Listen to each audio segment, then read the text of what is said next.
Evening all. Stephen here once again, coming to you from my Fireside here in London in the UK.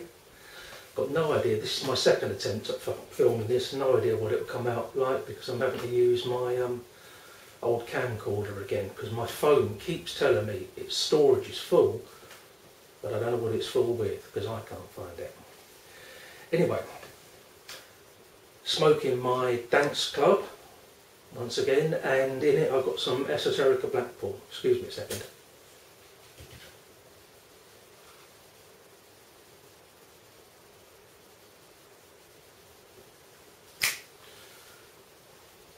And with it, I'm drinking some beer, good health all. And tonight I'm drinking some Theakston's Old Peculiar.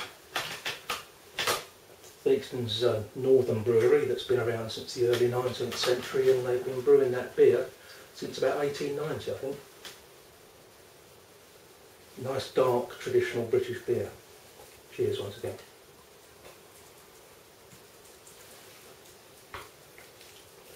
Just got back from walking the dog on a rather chilly February evening.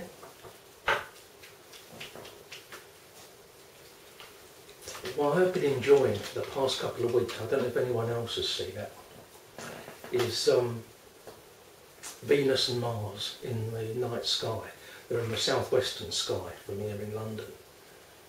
And Venus is the third brightest celestial object in our sky after the sun and the moon, and piercing brilliant white light. Beautiful, absolutely beautiful.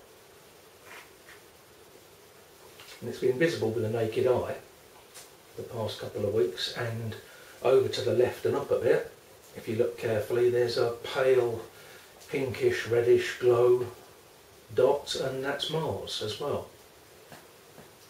So it's sort of it's nice, it's beautiful actually. So I love the night sky anyway, and I don't see much of it because of the light pollution in London. So to be able to see a couple of planets with the naked eye always gives me a bit of a thrill.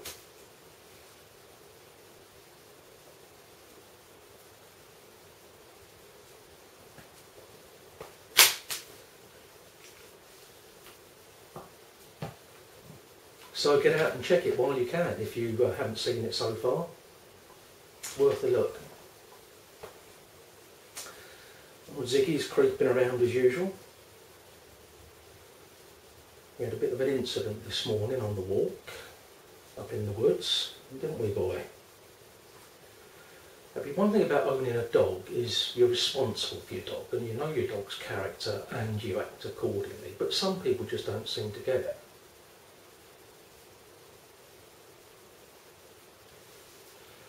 And there's a woman that walks her dog up in the woods that I take Zig to, and it's a big German Shepherd. It's pure white. And she never puts it on a lead. And every time the thing sees another dog, it charges at them. Not trots up to say hello like some dogs do, but it charges at them. And I've seen other people react badly to it, and the woman just laughs and says, oh, it's all right, it's just noise, he won't do anything. Well, you know, try and explain that to your dog that he's not going to do anything. And when I've bumped into her a couple of times in the past, I've always got hold of him quickly and put him on the lead, although of course I shouldn't have to put mine on the lead, it should be her doing it with her dog. But I do it because I know that young Ziggy's got some zero tolerance of that kind of behaviour. He's got very strong views on the subject. So I have to get hold of him quickly. But this morning we rounded a corner in the woods and there they were. And I didn't have time to get hold of it. And this big German Shepherd did its usual trick, charged up to him. And young Ziggy steamed in and taught him some manners. Didn't you, boy? Didn't you? Hey? Didn't you? You little villain. I mean, I shouldn't laugh really, there's nothing funny about dog fights, but you know, this dog was about 6 times the size of him. And there was no bloodshed, fortunately. I think the only thing that was actually hurt was the other dog's pride. I think he'll be giving Ziggy a wide berth in future. But you can't blame him for acting like that, because he's been attacked a few times by dogs up in those woods, about 3 or 4 times, and it's always big male dogs, because it's a domination thing, you know. And as any Jack Russell Terrier owner will tell you, Jack Russells don't back down. They don't do submissive, they don't care how big they are. And it's bred into them, it's part of the breed. It's in their DNA, isn't it, boy? I mean, when I first got him, I was looking up, you know, what the origins of the breed were, and they were created in the early 19th century. And it was all down to a Reverend John Russell, Parson John Russell, obviously, aka Jack Russell, who was a very, very keen huntsman. And one thing he found frustrating was when quarry, especially foxes, went to ground. So if they disappeared down a burrow or a warren, it could be difficult getting them out, and sometimes, obviously quite a lot of the time, they get away, because by the time they could dig down to them to get them out, the fox could have dug itself out somewhere else and be impossible to locate. So what he wanted was a dog that he could send underground after them, either to flush them out or to hold them at bay until the huntsman could dig down.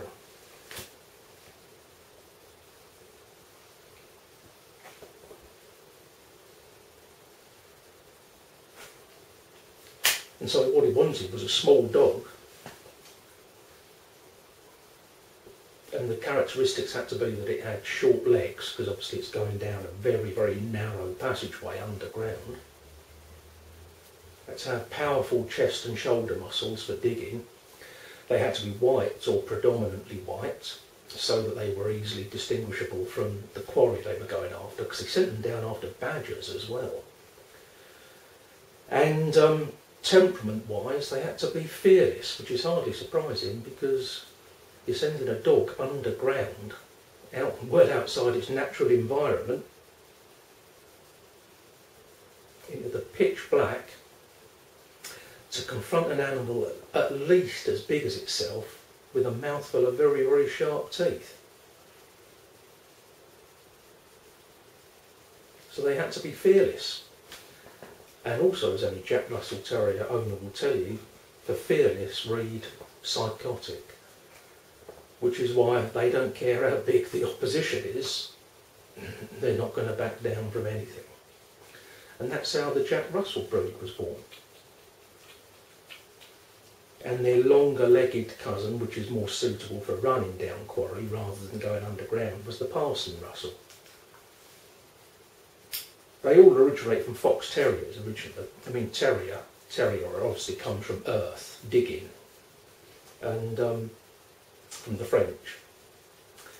And that's what the Jack Russells were meant for, sending underground to flush out the quarry.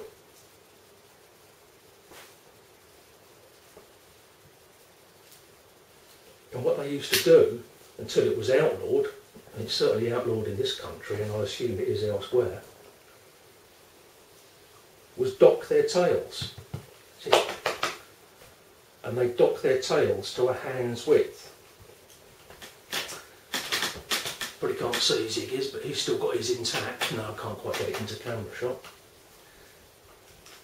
because it's illegal to do it now. But they dock them to a hand's width, and that's so if the huntsman's reaching down into a burrow, they can just grab hold of the tail and pull it up.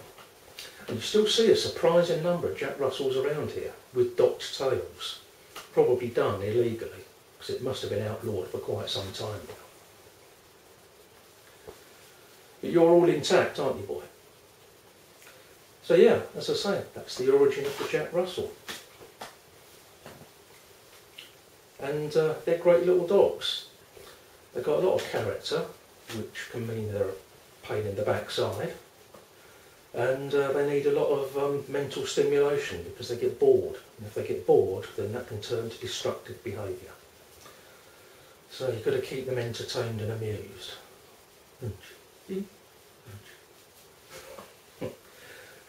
Well, they're lovely dogs and good little companions, although they can be extremely stubborn and strong-willed. Yeah, that's a good boy. Good boy. And interesting historical notes for you, that the very first dog that the Parson John Russell selected to try out for this purpose, a small sort of white dog. I don't know if I mentioned earlier, I did mention they all come from fox terriers, but he purchased this small white dog to try out for this purpose. His name was Trump. I kid you not. But I'm not saying anything else about that because that's dangerous territory. But if you don't believe me, you can look it up on the web. Trump was the very first Jack Russell Terrier, if you like. And I think we better leave it at that. Hope you haven't minded me rattling on about the dog.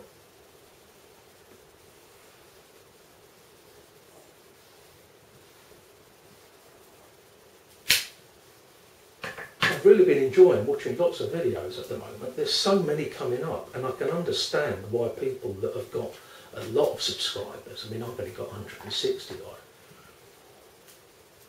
but you sub to people and suddenly you find there are so many videos, it's sometimes difficult to find the hours in the day to watch them, which is a shame because, you know, I want to be able to watch everyone and I want to be able to respond to every comment I get. But it's not always possible. But no, there's been some really good stuff coming up recently and I really enjoyed it. And as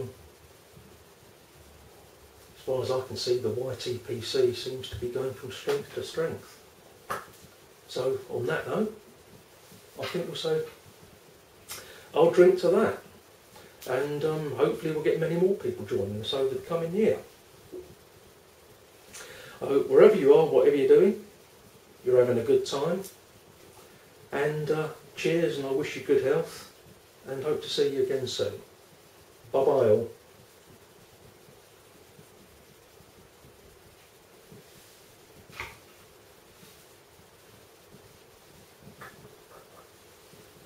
Well, I'm all done now.